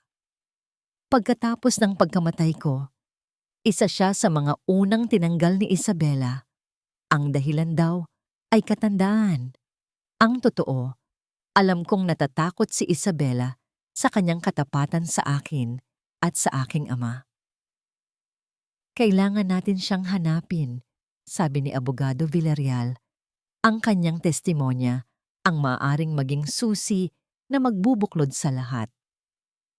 Ang paghahanap kay Mang Edgar ay hindi naging madali. Wala siyang telepono at ang huling impormasyon na nakuha namin mula sa mga lumang record ng hasyenda ay isang address sa isang malayong baryo sa Laguna. Muli, si Leandro ang aking naging mga paa at mata. Nagpanggap siyang isang ahente ng gobyerno na nag-iikot para sa census upang hindi makalikha ng hinala. Pagkatapos ng 2 araw na pagtatanong sa baryo, natagpuan niya ang isang maliit na dampa sa dulo ng isang palayan. Doon, nakita niya si Mang Edgar, mas payat at mas matanda na, nag-aalaga ng ilang manok sa kanyang bakuran. Lumapit si Leandro, hindi bilang isang ahente, kundi bilang isang simpleng manlalakbay na humihingi ng isang basong tubig. Pinatuloy siya ni Mang Edgar ng walang pag-aalinlangan. Habang umiinom ng tubig, sinimulan ni Leandro ang usapan. Mukhang pamilyar po kayo, Tay, sabi ni Leandro. Hindi po ba kayo ang dating driver sa Hacienda Alonso sa Batangas? Natigilan si Mang Edgar. Ang kanyang mga mata ay napuno ng lungkot. Oo, iho. Dati, noong nabubuhay pa si Don Ignacio at si Miraline. Ang pagbanggit sa aking pangalan ay may kasamang panginginig sa kanyang boses. Doon, nagpakilala si Leandro. Hindi niya sinabi ang buong katotohanan. Sinabi lang niya na isa siyang pribadong investigador na inupahan ng isang malayong kamag-anak ni Don Ignacio na hindi naniniwala sa kwento ng pagpapakamatay. Umiling si Mang Edgar. Ang kanyang mga mata ay nag-aalab sa galit na matagal nang kinikimkim. Hindi siya nagpakamatay. Kilala ko ang batang yon. Mas matatag pa siya sa puno ng nara. Hindi niya iyon gagawin. May napansin po ba kayong kakaiba bago siya mawala? Maingat na tanong ni Leandro. Tumayo si Mang Edgar at naglakad-lakad sa loob ng kanyang maliit na sala. Para siyang isang dam na malapit nang masira. Kakaiba? Iho, ang lahat ay kakaiba. At doon, ibinuhos niya ang lahat. Ikinuwento niya ang madalas na pagsasabay nina Sebastian at Celestine sa sasakyan. Kahit hindi naman yun ang ruta, ang mga pagkakataong nahuhuli niya silang nag-uusap ng pabulong sa hardin. Ang isang beses na nakita niya silang magkahawak kamay sa likod ng sasakyan habang inaakala nilang tulog siya sa manibela. At ang pinakamatindi sa lahat, sabi ni Mang Edgar, ang kanyang boses ay naging isang pabulong. 1 linggo bago ang kasal, naghahatid ako ng mga dokumento sa opisina ni Sebastian sa bayan. Narinig ko silang nag-uusap sa loob. Siya at si Isabela. Malinaw na malinaw ang narinig ko. Ang lahat ay nakahanda na para sa linggo. Pagkatapos ng kasal, kailangan nang mawala ng bata. Ang sabi ni Isabela, "Huwag kang mag-alala." Sagot ni Sebastian, "Isang aksidente lang ang iisipin ng lahat." Ang hininga ni Leandro ay halos mapatid. Ito na yon. ang nagbubuklod na ebidensya, ang patunay ng sabwatan bago pa man ang krimen. Bakit hindi niyo po ito sinabi sa mga pulis? Tanong ni Leandro, kahit alam na niya ang sagot. Isang mapait na tawa ang kumawala sa bibig ni Mang Edgar. Kaninong pulis? Iho? Ang hepe ng pulisya sa aming bayan ay pinsan ni Isabela. Sinubukan kong magsalita. Pinagbantaan nila ang pamilya ko. Ang anak kong babae na nagtatrabaho sa munisipyo. Sabi nila, isang maling salita ko lang, mawawalan siya ng trabaho at baka maaksidente rin. Ano ang magagawa ng isang matandang tulad ko? Kaya't umalis na lang ako. Itinago ko ang aking pamilya rito. Dala-dala ang bigat ng katotohanan ito sa aking dibdib. Umupo si Leandro sa tabi niya. Hindi na bilang isang investigador, kundi bilang isang kapwa-taong nakakaintindi sa bigat ng isang sumpang pinapasan. Mang Edgar, sabi ni Leandro, ang kanyang boses ay malumanay ngunit puno ng katiyakan. Hindi po ako nag-iisa. May mga taong handang itama ang lahat. Mga taong makapangyarihan na kayang protektahan kayo at ang inyong pamilya. Pero kailangan namin ang tulong ninyo. Kailangan namin ang inyong tapang. Tumingin si Mang Edgar sa mga mata ni Leandro, naghahanap ng katiyakan. Nakita niya roon hindi lamang ang pangako ng proteksyon, kundi ang pangako ng hustisya para sa batang itinuring niyang anak. Dahan-dahan, tumango si Mang Edgar. Para kay Miraline, sabi niya, ang kanyang boses ay basag ngunit buo. Para sa kanya, lalaban ako. Nang gabing iyon, kasama na namin si Mang Edgar at ang kanyang pamilya sa isang hiwalay at mas ligtas na bahay na inayos ni Abogado Villarreal. Kinuha namin ang kanyang opisyal na salaysay. Bawat detalye ay isinulat at pinanumpaan. Mayroon na kaming 2 saksi, isang mata sa loob at isang tenga mula sa nakaraan. Ang aming mga sandata ay dumarami. Samantala, sa Hacienda Alonzo, ang lamat sa pagitan ni Sebastian at Celestine ay lalong lumalaki. Ang dating matamis na bulungan ay napalitan na ng mga pasaring. Ang mga haplos ay napalitan na ng malamig na pag-iwas. Natutulog sila sa iisang kama, ngunit may isang bangin ng kawalan ng tiwala sa pagitan nila. At mula sa kanyang trono, si Isabela ay nanonood. Nakikita niya ang lahat, ang pag-aaway, ang pagdududa. Ngunit sa halip na ayusin ito, isang maliit at masamang nangiti ang gumuguhit sa kanyang mga labi. Para sa kanya, ang 2 ay mga ahas lamang na ginamit niya para makarating sa tuktok. At kapag ang mga ahas ay hindi na kailangan, alam niya kung ano ang gagawin. Pinulot niya ang kanyang telepono at tinawagan ng isang numero. Kailangan ko ng isang pabor, sabi niya sa malamig na boses. May 2 daga na kailangan ng linisin sa aking pamamahay. Ang laro ay papasok na sa isang bago at mas mapanganib na yugto. Hindi na lamang ito tungkol sa pera at paghihiganti. Ito ay magiging labanan para sa kaligtasan. Ang Hacienda Alonzo, na dati isang paraiso ng amoy ng tsokolate at halakhak, ay naging isang malamig na palasyo ng takot. Si Celestine ay nabubuhay sa anino ng pagbabanta ni Sebastian. Bawat gabi, tinitiyak niyang nakalak ang pinto ng kanilang silid. Bawat pagkain, tinitikman muna niya ng kaunti bago kumain ng tuluyan, sa takot na ito'y may lason. Ang dating pangarap na maging reyna ay naging isang ginintuang hawla. Si Sebastian naman ay lalong nagiging gahaman at pabaya. Palagi siyang wala sa hasyenda, abala sa kanyang mga business trip na alam ni Celestine na mga pagtatagpo lamang sa mga babae at pagsusugal. Ang pera ng hasyenda ay tila isang ilog na walang katapusang dumadaloy palabas. Ngunit ang pinakamapanganib sa lahat ay si Isabela. Ang kanyang katahimikan ay mas nakakakilabot kaysa sa anumang sigaw. Naglalakad siya sa mga pasilyo ng mansyon na parang isang multo. Ang kanyang mga mata ay matalas na nagmamasid. Ang kanyang ngiti ay isang manipis na linya ng paghamak. Nararamdaman ni Celestine ang mga mata nito sa kanyang likod. Isang malamig na tingin na tila nagsasabing, "Alam ko ang ginagawa mo. Alam ko ang iniisip mo." Isang umaga, ipinatawag ni Isabela si Celestine sa kanyang opisina. Ang silid ay madilim. Tanging ang liwanag mula sa bintana ang nagsisilbing ilaw. Nakaupo si Isabela sa likod ng malaking mesa na gawa sa nara, ang dating trono ng aking ama. "Celestine, iha," panimula niya. Ang kanyang boses ay tila pulot pukyutan.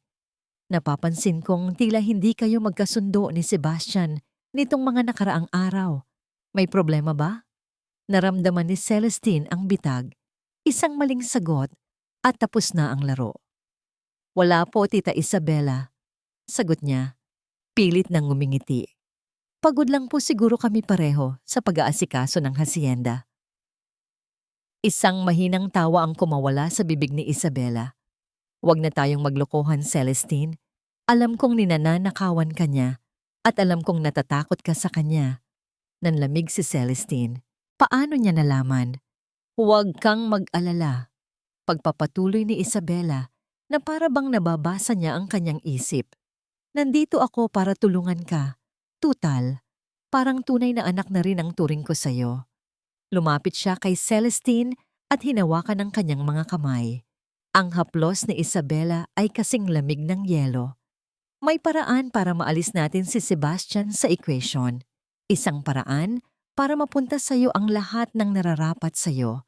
Ang kailangan mo lang gawin ay pagkatiwalaan ako." Ang alok ay isang mansanas na may lason at alam yon ni Celestine. Ngunit sa kanyang desperasyon, sa kanyang takot kay Sebastian, ang lason ay tila isang matamis na nektar. Ano ang pagpipilian niya? Manatili sa isang halimaw na anumang oras ay kayang siyang saktan o kumampi sa isang ahas na nag-aalok ng kaligtasan? "Ano po ang kailangan kong gawin?" Nanginginig niyang tanong. "Simple lang," sabi ni Isabela. Ang kanyang nangiti ay lumawak.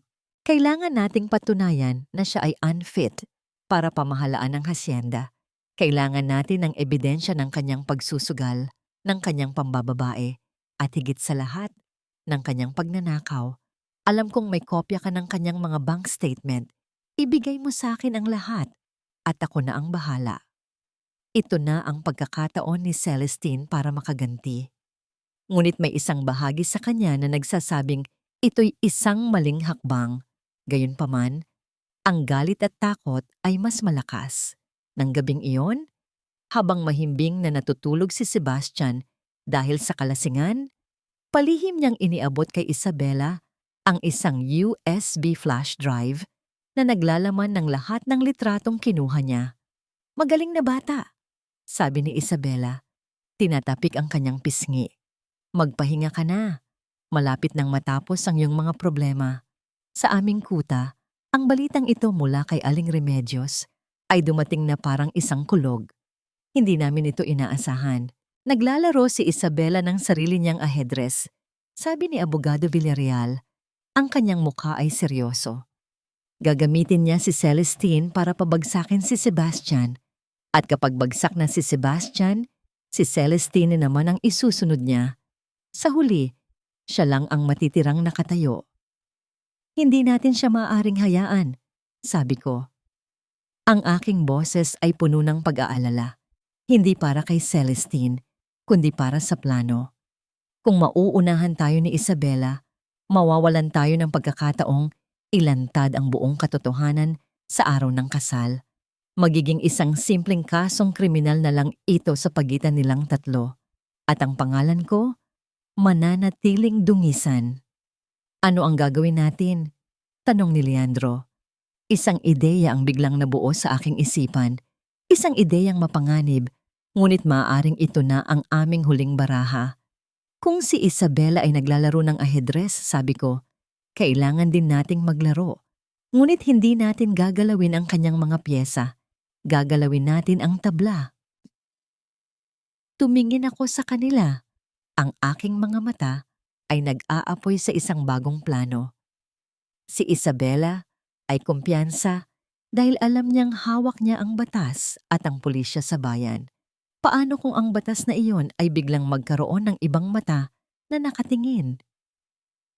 NBI, bulong ni Abogado Villarreal at isang nanangiti ang unti-unting sumilay sa kanyang mga labi. Eksakto, sabi ko. Hindi natin kailangang maghain ng formal na reklamo.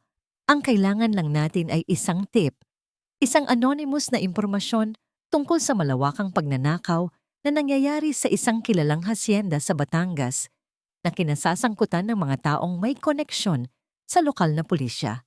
Ito ay magtatanim ng duda, hindi sa pagitan ni Sebastian at Celestine, kundi sa pagitan ni Isabela at ng sistemang akala niya ay kontrolado niya. Ito ay maglalagay ng presyon sa kanya. Dagdag ng abogado, ang kanyang isip ay mabilis na tumatakbo. Ito ay magpapabilis sa kanyang mga galaw. At kapag ang isang tao ay nagmamadali, doon siya nagkakamali. Ang aming plano ay hindi na lamang tungkol sa paghihiganti. Ito ay naging isang karera laban sa oras. Kailangan naming maunahan si Isabela sa kanyang sariling laro bago niya pamalinis ang lahat ng ebidensya at ang lahat ng saksi. Ang pagpapadala ng anonymous na impormasyon sa National Bureau of Investigation, NBI, ay parang paghagis ng isang maliit na bato sa isang tahimik na lawa. Hindi namin alam kung gaano kalaki ang alon na lilikhain nito o kung saan ito aabot. Ngunit kailangan naming subukan. Isang hapon, sa isang siksikang internet cafe sa kalapit na probinsya, isinagawa ni Abogado Villarreal ang aming plano. Sa pamamagitan ng isang encrypted email account, gumawa siya ng isang maikli ngunit detalyadong ulat. Hindi ito nag-akusa ng direkta. Nagtanong lang ito. Itinanong nito kung bakit ang biglaang pagpapakamatay ng nag-iisang tagapagmana ng 1 bilyong pisong hasyenda ay hindi inimbestigahan ng maigi. Itinanong nito kung bakit ang lokal na pulisya ay mabilis na isinara ang kaso. At ipinahiwatig nito ang mga posibleng irregularidad sa pananalapi na nangyayari sa ilalim ng bagong pamunuan. Kalakip ang ilang account number na nakuha namin mula sa mga dokumento ni Sebastian. Pagkatapos ay isang pindot sa send at ang bato ay naihagis na. Sa unang linggo walang nangyari. Ang katahimikan ay nakakabingi at nagsimula na akong mag-alinlangan. Ngunit isang gabi, ang aming burner phone ay tumunog. Si Aling Remedios. May mga bisita si Ma'am Isabela kanina. Bulong niya, ang kanyang boses ay puno ng kaba. Hindi ko kilala, pero mga formal manamit. Hindi sila taga rito at ang hepe ng pulis, kasama nila. Pawis na pawis ang noo ng hepe habang kausap si Ma'am sa opisina. Iyon na ang senyales. Ang alon ay nagsimula nang gumalaw. Sa loob ng kanyang opisina, pagkaalis ng mga bisita, ibinagsak ni Isabela ang isang babasaging paperweight sa sahig. Ang tunog ng pagkabasag nito ay sumabog sa katahimikan. Ang kanyang pinsan, ang hepe ng pulis, ay nagbabala sa kanya. May mga taga-Maynila na nagtatanong. Isang anonymous tip daw. Sa una, ipinagsawalang bahala niya ito. Akala niya ay kaya niyang kontrolin ang lahat. Ngunit ang mga tanong ng mga ahente ay masyadong espesipiko, masyadong detalyado. Isang malamig na takot ang unang beses na gumapang sa kanyang puso. Mayroong isang multo na gumagalaw sa dilim, isang taong nakakaalam. At sa isang iglap, naintindihan niya, ang oras ay hindi na niya kakampi. Kailangan na niyang maglinis. Kinagabihan, nakaupo si Isabela sa dilim ng kanyang opisina. Sa harap ng naglalagablab na apoy sa fireplace, isa-isa niyang sinusunog ang mga dokumento, mga pekeng kontrata, mga ledger na may 2 bersyon, lahat ng ebidensya ng kanilang panlilinlang. Ang kanyang muka ay hindi mababasa sa gitna ng mga anino at ng apoy. Ang pinakamalaking problema niya ay ang mga buhay na ebidensya. Si Sebastian ay isang bombang malapit ng sumabog. Ang kanyang kayabangan at pagiging pabaya ay isang malaking panganib. Si Celestine naman ay isang ahas na naghihintay lang ng pagkakataong manuklaw. Kinuha niya ang kanyang telepono at tinawagan ang isang numero na minsan lang niya ginagamit. Si Sebastian, sabi niya sa malamig at walang emosyong boses, palagi siyang umuuwi ng lasing mula sa sabungan sa kabilang bayan. Mag-isa lang siya sa sasakyan. Alam mo na ang gagawin. Gawin mong isang aksidente sa daan. Walang dapat maiwang bakas. Sa kusina, narinig ni Aling Remedios ang huling bahagi ng pag-uusap habang siya ay naghahanda ng isang basong tubig para kay Isabela. Hindi niya narinig ang buong detalye, ngunit ang mga salitang aksidente sa daan at ang lamig sa boses ni Isabela ay sapat na para manindig ang kanyang mga balahibo. Nakita rin niya ang apoy sa fireplace at naamoy ang nasusunog na papel. Dali-dali siyang tumakbo sa kanyang maliit na silid at muling tumawag. Ang Reyna, sinusunog niya ang mga papel. Nanginginig niyang sabi sa telepono. May kausap siya. May sinabi siyang aksidente. Ang buwaya. Si Sebastian. Nasa panganib siya ngayong gabi. Ang balita ay parang isang bombang sumabog sa aming kuta. Ang aming plano ay gumana ng mas mabisa kaysa sa inaasahan. Napilitan naming gumalaw si Isabela, ngunit ang kanyang galaw ay isang nakamamatay na atake. Hindi! Nasabi ko, napasuntok sa mesa. Hindi siya pwedeng mamatay. Hindi pa. Kailangan natin siyang buhay para sa araw ng kasal. Kailangan nating marinig mula sa kanya ang pag-amin. Nagkatinginan kami ni Leandro. Ang parehong desperadong pag-unawa ay makikita sa aming mga mata. Nasaan siya ngayon? Mabilis na tanong ni Leandro. Sinabi ni Aling Remedios na nasa sabungan siya sa bayan ng San Jose at palaging sa zigzag road siya dumadaan pabalik dahil mas mabilis iyon. Sagot ko, ang aking isip ay mabilis na nagpoproseso. Ang zigzag road, isang mapanganib at madilim na daan sa gilid ng bundok. Kilala sa mga malulubhang aksidente. Ang perpektong lugar para sa isang aksidente. Tumayo si Leandro, kinuha ang susi ng aming sasakyan. Pupuntahan ko siya. Sasama ako, sabi ko, tumatayo rin. Hindi. Masyadong mapanganib binibini. Pagtutol niya. Mas mapanganib kung hahayaan nating mamatay si Sebastian. Giit ko. Ang taong nagtaksil sa akin, ang taong halos pumatay sa akin. Kailangan nating iligtas ang kanyang buhay para sa mas malaking laban. Ito ang kabalintunaan ng ating sitwasyon. Halika na. Walang nang nagawa si Leandro kundi sumunod. Habang mabilis naming tinatahak ang madilim na kalsada, iisa lang ang nasa isip ko. Ang aming plano ng paghihiganti ay biglang naging isang karera para iligtas ang buhay ng isa sa aming mga kaaway mula sa kamay ng isa pang kaaway. Ang zigzag road ay isang ahas na gawa sa aspalto, nakapulupot sa gilid ng madilim na bundok. Bawat liko ay bulag. Bawat gilid ay isang bangin na naghihintay. Ang mga ilaw ng aming sasakyan ang tanging liwanag na lumalaban sa ganap na kadiliman. Si Leandro ay nagmamaneho ng mabilis ngunit may ingat. Ang kanyang mga mata ay matalas na nakatuon sa daan. Ang kanyang mga kamay ay mahigpit na nakahawak sa manibela. Ako naman, nakatingin sa labas ng bintana. Ang aking puso ay isang tambol na walang tigil sa pagtugtog. Ang kabalintunaan ng sandaling ito ay bumabalot sa akin. Ilang buwan na ang nakalipas. Ako ang nasa bingit ng kamatayan sa isang bangin. Dahil sa lalaking ngayongan ay aming ililigtas.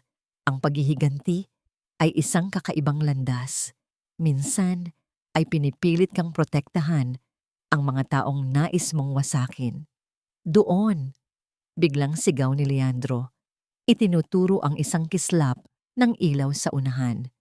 Habang kami ay papalapit, Nakita namin ang isang mamahaling itim na kotse, ang kotse ni Sebastian, na nakahinto sa gilid ng daan. Sa likuran nito, isang malaking truck na walang ilaw ang dahan-dahang umaatras na para bang naghahanda para sa isang malakas na pagbangga na magtutulak sa kotse pababa ng bangin. Sa gilid ng kalsada, dalawang lalaki ang nakatayo, naghihintay. Walang pag-aalinlangan, ibinuhos ni Leandro ang kanyang galit sa busina ng aming sasakyan. Isang mahaba at nakabibinging tunog ang bumasag sa katahimikan ng gabi. Sabay niyang pinailaw ng paulit-ulit ang aming mga headlight. Ang mga lalaki ay natigilan. Ang driver ng truck ay huminto. Ang biglaang pagdating ng isang saksi ay sumira sa kanilang perpektong plano. Sa isang iglap, sila'y nagkatinginan, nagpapanik at mabilis na sumakay sa truck.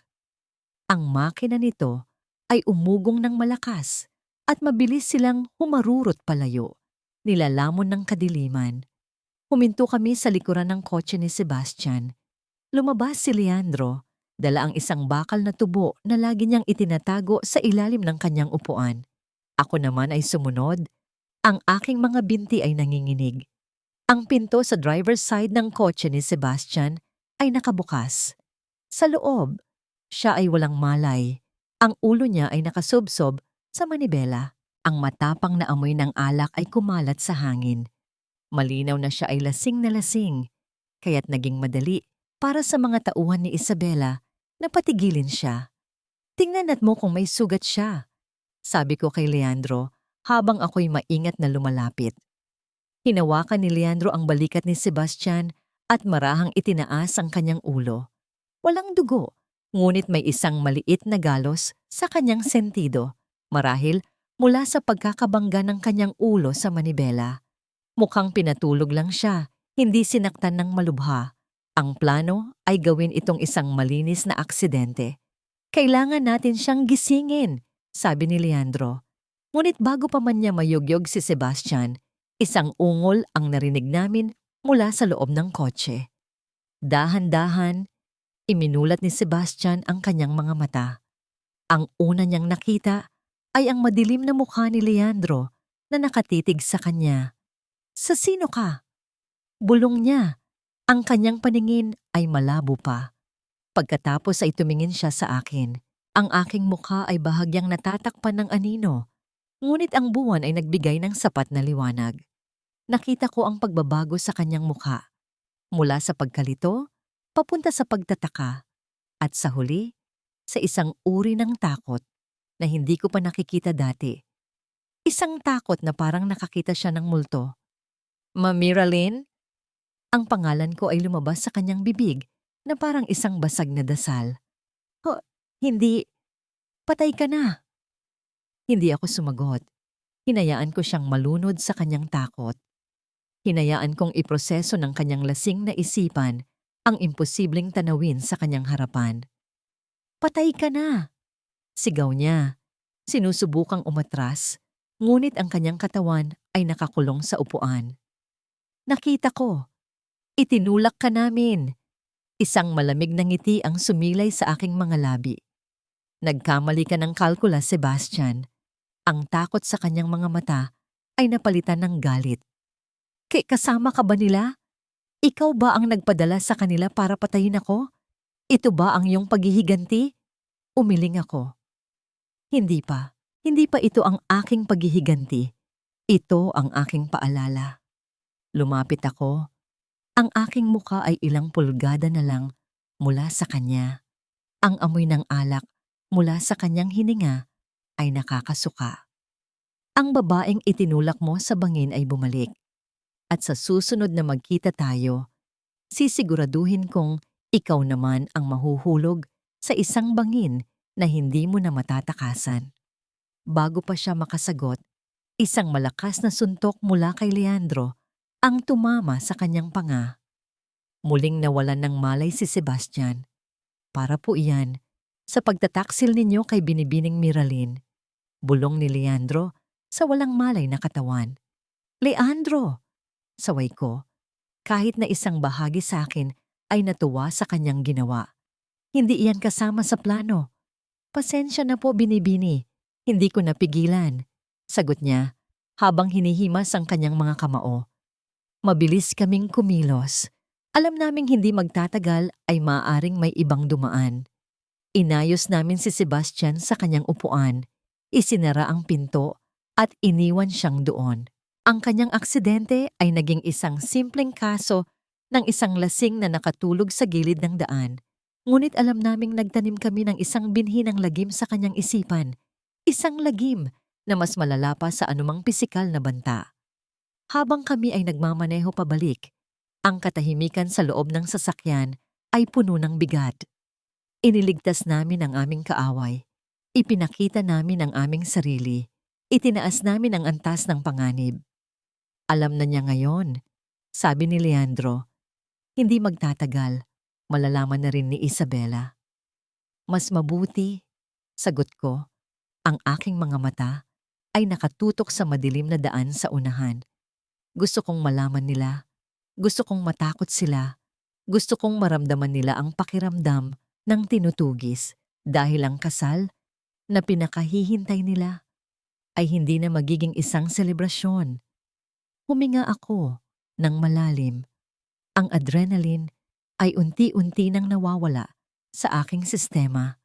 Napapalitan ng isang malamig na determinasyon. Ito ay magiging isang paghuhukom. Lumipas ang 2 taon, ang dating tarangkahan ng Hacienda Alonso na minsang naging simbolo ng kapangyarihan at pagtataksil ay nakabukas na ngayon para sa lahat. Wala na ang mga armadong gwardiya, wala na ang malamig na pader ng takot. Ang pumalit dito ay isang arko na nababalot ng mga gumagapang na bulaklak ng sampagita at isang simpleng karatulang gawa sa kahoy. Hacienda Pag-asa, isang kanlungan para sa mga kababaihan. Ang mansyon na dati puno ng mga anino ng kasinungalingan ay isa na ngayong tahanan. Ang amoy ng mamahaling pabango ay napalitan na ng amoy ng bagong lutong tinapay, ng pinakuluang mga halamang gamot at ng mahinang halimuyak ng tsokolating nagmumula sa maliit na pagawaan sa likod bahay. Ang mga silid na dati piitan ng aking kalungkutan ay puno na ngayon ng mga tawa ng mga batang naglalaro, ng mga bulungan ng mga babaeng nagbabahaginan ng kanilang mga kwento, at ng mga awit ng pag-asang muling nabubuo. Hindi na ako ang nag-iisang tagapagmana, ako na ang tagapangalaga. Ang araw ng kasal na iyon, ang araw ng aking pagbabalik, ay naging isang alamat sa buong Batangas.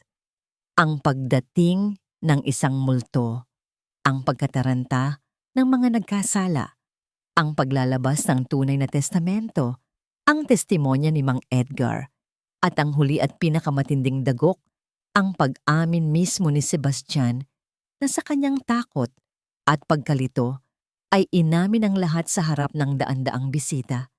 Sa pag-aakalang ako'y isang espiritong naghahanap ng kapayapaan. Ang hustisya ay bumagsak na parang isang kidlat. Si Isabela, ang reyna sa likod ng lahat ng kasamaan, ay hindi na muling nakakita ng sikat ng araw sa labas ng rehas. Ngunit ang tunay na bilangguan niya ay nasa loob ng kanyang isipan. Ang pagkatalo ay isang lason na unti-unting kumain sa kanyang katinuan. Ang huling balita ko sa kanya, siya'y nasa isang mental na institusyon. Bumubulong sa mga anino, palaging naghahanap ng isang multong matagal nang nagpatawad. Ang hiya, ang kahihiyan, ang siyang tunay na pumatay sa kanya. Si Sebastian ay nabulok sa bilangguan, kinalimutan ng mundo. Ang kanyang kayamanan ay nawala. Ang kanyang pangalan ay naging isang sumpa. Siya ang buwayang namatay dahil sa sarili niyang kasakiman. At si Celestine, nakatanggap ako ng isang sulat mula sa kanya noong 1 taon mula sa bilangguan. Isang sulat na puno ng pagsisisi. Isinulat niya na ang bawat gabi ay isang bangungot. Hindi dahil sa selda, kundi dahil sa alaala ng aming pagkakaibigan na winasak niya. Hindi ko sinagot ang kanyang sulat. Ngunit habang binabasa ko yon, wala na ang galit sa aking dibdib. Wala na ang kirot. Tanging isang malalim na awa at pag-unawa. Ang pagpapatawad pala ay hindi isang pinto na binubuksan mo para sa iba. Ito ay isang pinto na binubuksan mo para sa iyong sarili upang tuluyan ka ng makalabas mula sa bilangguan ng nakaraan. Sa araw na yon, pinatawad ko silang lahat, hindi para sa kanila, kundi para sa akin. Binibini, narito na po ang tsaa. Ang boses ni Leandro ang nagpabalik sa akin sa kasalukuyan. Nakaupo ako sa beranda, pinapanood ang paglubog ng araw sa malawak na taniman ng kakao. Inilapag niya ang isang tasa ng mainit na tsokolate sa maliit na mesa sa tabi ko. Siya na ngayon ang pangkalahatang tagapamahala ng Hacienda Pag-asa, isang haligi ng lakas at katapatan, hindi lamang para sa akin, kundi para sa lahat ng babaeng naninirahan dito. Salamat, Leandro, sabi ko, ngumiti. Ang aming relasyon ay nanatili sa isang antas ng malalim na respeto at pagkakaibigan na mas matibay pa sa anumang pag-iibigan. Siya ang aking kapatid, ang aking anino, ang aking kakampi, at iyon ay sapat na. Tumingin siya sa akin, ang kanyang mga mata ay puno ng paggalang. Masaya po ako na makita kayong masaya, binibini Miraline. Miraline na lang, Leandro. Matagal na tayong hindi amo at tagabantay. Sagot ko. Isang bihirang nangiti ang sumilay sa kanyang mga labi. Tumango siya at tahimik na umalis. Iniwan ako sa aking katahimikan. Hinigop ko ang mainit na tsokolate. Ang tamis at pait nito ay isang perpektong salamin ng aking buhay. Napatingin ako sa aking mga kamay. Mayroon pa ring mga peklat, ngunit mayroon na ring mga bagong kalyo. Mga kalyo mula sa pagbubungkal ng lupa para sa aming gulayan, mula sa pagbubuhat ng mga sako ng butil ng kakao, mula sa pag-akay sa mga kamay ng mga babaeng nawalan ng pag-asa. Ang mga ito na ngayon ang aking mga medalya. Ang araw ay tuluyan ng lumubog at ang mga ilaw mula sa mansyon ay nagsimula ng magliwanag na parang mga alitaptap. Narinig ko ang mahinang tunog ng gitara at ang simula ng isang kantahan mula sa loob. May kapayapaan na sa aking puso. Isang kapayapaang hindi ko hinanap sa paghihiganti, kundi natagpuan sa pag-ani. Ang pag-ani hindi ng pera o kapangyarihan, kundi ng mga bagong buhay na itinanim mula sa durog na lupa ng nakaraan. Ako si Miraline Alonzo. Itinulak ako sa bangin, ngunit hindi ako nahulog. Natuto akong lumipad. Ako si Miraline Alonzo. Itinulak ako sa bangin, ngunit hindi ako nahulog. Natuto akong lumipad. Maraming salamat sa iyo na nakinig at sinamahan ang aking paglalakbay hanggang sa huling sandali. Habang isinusulat ko ang kwentong ito, hindi ko naiwasang maramdaman ang bawat patak ng luha, ang bawat kirot ng pagtataksil, na para bang ako mismo ang nasa bingit ng bangin. Ang pagsulat sa mga alaala ni Miraline ay parang paghawak sa isang basag na salamin. Masakit, ngunit sa bawat piraso, may nakikita kang refleksyon ng katatagan. Marahil, ang kwentong ito ay hindi lamang isang simpleng nobela. Ito ay isang salamin, isang paalala na sa bawat isa sa atin, mayroong isang Miraline, isang pusong minsay nagtiwala. Nang lubos, nasaktan ng malalim, ngunit sa huli ay natutong muling tumayo. Ito ay hango sa mga bulong ng katotohanan, sa mga tikbi na narinig ko sa dilim na ang bawat isa sa atin ay may kakayahang gawing hardin ng pag-asa, ang pinakatigang na lupa ng pighati. Ang pagpapatawad ay hindi madali. At hanggang ngayon, ito ang tanong na bumabagabag sa akin. Kung ikaw ang nasa kalagayan ni Miraline, pagkatapos ng lahat ng sakit at panlilinlang, kaya mo bang buksan ang iyong puso sa pagpapatawad? Nais kong marinig ang iyong saloobin. Ang iyong boses ay mahalaga sa akin. Mangyaring iwanan ang iyong mga komento sa ibaba. Ibahagi ang iyong nararamdaman. At kung ang kwentong ito ay umantig sa iyong puso, Isang simpleng pag-like at pag-share ay isang malaking tulong upang maabot pa natin ang mas maraming kaluluwang nangangailangan ng isang sinag ng pag-asa. Muli, mula sa kaibuturan ng aking puso, maraming salamat sa iyong pakikinig.